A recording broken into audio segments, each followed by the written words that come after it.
UP में पर्यटन को और लगेंगे पंख। राष्ट्रीय स्तर की संभावनाओं से मिल रहे इसके पुख्ता संदेश। संभावनाओं को सच में तब्दील करने को योगी सरकार प्रतिबद्ध। योगी सरकार के प्रयासों से आने वाले समय में यूपी में पर्यटन को और पंख लगेंगे। The world travel and tourism council WTTC ने राष्ट्रीय स्तर पर पर्यटन के परिदृश्य के बारे में जो पूर्वानुमान जताया है, उससे तो इस बात के पुख्ता संकेत मिल रहे हैं। इन संकेतों में छिपी संभावनाओं को सच में तब्दील करने को योगी सरकार पूरी तरह योजनाबद्ध तरीके से प्रतिबद्ध भी है। प्रदेश में विदेशी और घरेलू पर्यटकों की आमद बढ़ने के साथ ही इनके द्वारा यात्रा, रहने, खाने और यादगार के रूप में स्थानीय उत्पादों के खरीदे जाने से अर्थव्यवस्था तो सुधरेगी ही, इससे जुड़े transportation, hotel, homestay, guider sectors में रोजी रोजगार के अवसर भी बढ़ेंगे। WTC की रिपोर्ट के अनुसार साल 2024 के राष्ट्र पर्यटन संबंधी आंकड़े 2019 के सभी मानकों को पीछे छोड़ चुके हैं। संस्था ने 2030 तक के लिए जो पूर्वानुमान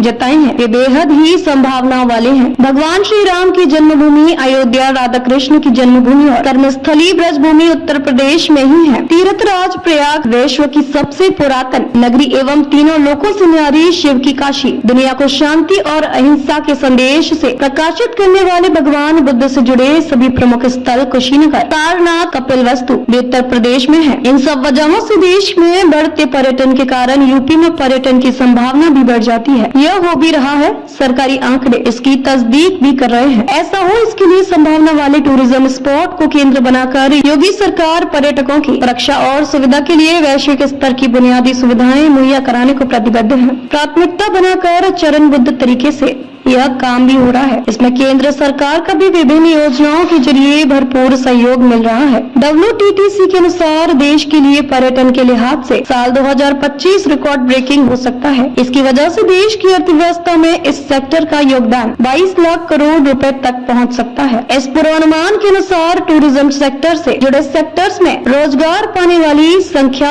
48 मिलियन से अधिक हो सकती है। संस्था की ओर से साल 2030 के लिए जताए गए पूर्वानुमान के अनुसार पर्यटन से अर्थव्यवस्था को मिलने वाला योगदान 42 लाख करोड़ और रोजगार बढ़कर 64 मिलियन हो जाएगा। इन आंकड़ों में ही उत्तर प्रदेश की टूरिज्म सेक्टर की भी संभावनाएं छिपी हैं। खासकर धार्मिक पर्यटन के लिहाज से सरकार भी इसे जानती और स्वीकार करती है, इसलिए ऐसे स्थलों के विकास पर उसका सर्वाधिक फोकस भी है। खुद मुख्यमंत्री योगी आदित्यनाथ के अनुसार धार्मिक पर्यटन की संभावनाओं को बढ़ावा देने के प्रयास न केवल आस्था को आह्वादित करते हैं बल्कि अर्थव्यवस्था को भी मजबूत बनाते हैं। केंद्र सरकार की स्वदेश दर्शन, प्रसाद तथा रामायण, कृष्ण बौद्ध सर्किट जैसी योजनाओं ने पर्यटन विकास को गति दी है। उत्तर प्रदेश की डबल इंजन सरकार ने इन क्षेत्रों में सड़क, परिवहन, रुकने की सुविधाएं और सुरक्षा व्यवस्था को बेहतर बनाने के लिए कई ठोस कदम उठाए हैं। पर्यटन के प्रति बढ़ते रुझान और सरकार की प्रभावशाली नीतियों के चलते प्रत्यक्ष एवं अप्रत्यक्ष रोजगार के अवसरों में अभूतपूर्व वृद्धि के साथ स्थानीय स्तर पर युवाओं के लिए रोजी रोजगार के अवसर बढ़े हैं। स्थानीय हस्तशिल्प एवं स्थान विशेष की पहचान बने उत्पादों को खूब लाभ मिला है। इन पर्यटन स्थानों में हुए विकास से युवा उद्यमियों और स्टार्टअप्स को भी नए अवसर प्राप्त हो रहे हैं। निसंदेह उत्तर प्रदेश ने अपनी ऐतिहासिक और सांस्कृतिक धरोहर को संरक्षित एवं पुनरुद्धार कर पर्यटन के नए हब के रूप में अपनी पहचान बनाई है। टूरिज्म सेक्टर को बढ़ावा देने के लिए ही सरकार 4560 करोड़ रुपए की लागत से धार्मिक स्थलों को जोड़ने वाले 272 मार्गों का विकास करा रही है। महत्वपूर्ण तीर्थ स्थलों पर आने वाले घरेलू एवं विदेशी पर्यटकों को वैश्विक स्तर की बुनियादी सुविधाएं मिले, इसे ध्यान में रखते हुए विकास कार्य हो रहे हैं। मसलन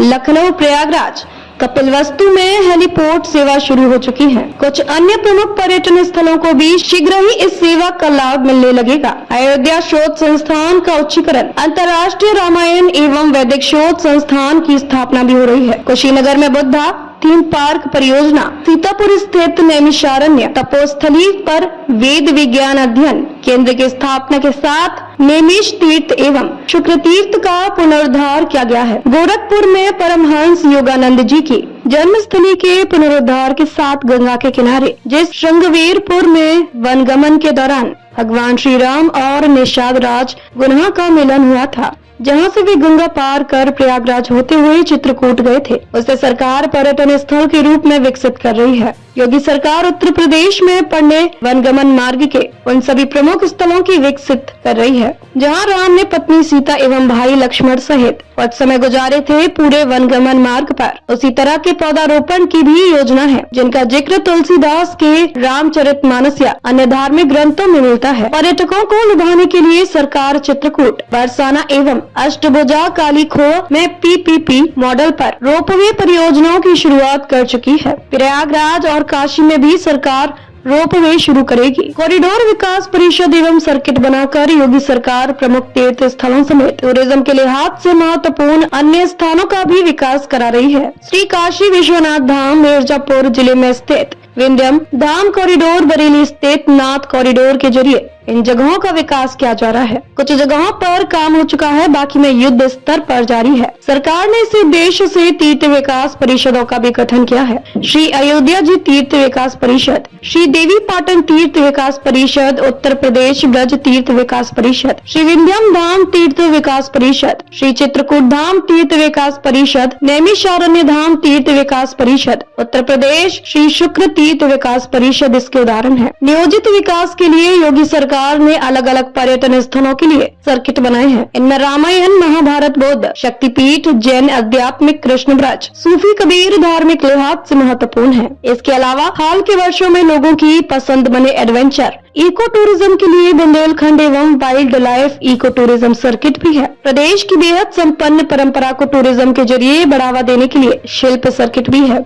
स्थान विशेष पर परंपरागत रूप से चले आ रहे मेलों को प्रोत्साहन देने के लिए योगी सरकार ने कुछ मेलों को प्रांतीयकरण भी किया है। इसमें अयोध्या में लगने वाला मकर संक्रांति एवं बसंत पंचमी, बुलंदशहर के अनूप शहर में लगने वाला कार्तिक पूर्णिमा, गंगा स्नान मेला और हाथरस में आयोजित होने वाला लक्खी मेला श्री दाऊजी महाराज, दीपावली के एक दिन पहले अयोध्या में आयोजित दीपोत्सव योगी सरकार की अपनी पहल है। इसका अयोध्या की ब्रांडिंग में अच्छी खासी मदद मिली है। अब यह एक अंतर्राष्ट्रीय आयोजन बन चुका है। श्री कृष्ण की जन्मभूमि मथुरा में कृष्ण जन्माष्टमी में और बरसाने की होली में मुख्यमंत्री द्वारा भाग लेने से इन आयोजनों का रंग भी चटक हुआ है। इनके प्रति देश और दुनिया के पर्यटकों की उत्सुकता और आमद दोनों बढ़ी है। साल 2023 और 2024 के आंकड़े भी यही बताते हैं। आंकड़ों के मुताबिक 2023 में अयोध्या आने वाले पर्यटकों की संख्या 5.76 करोड़ थी, जो 2024 में बढ़कर 16.44 करोड़ तक पहुंच गई है। इसी दौरान काशी में यह वृद्धि 10.18 करोड़ से 11 करोड़, मथुरा में 7.79 करोड़ से 9 करोड़ हुई। प्रयागराज में 5.6 करोड़ की तुलना में 5.12 करोड़ पर्यटक आए।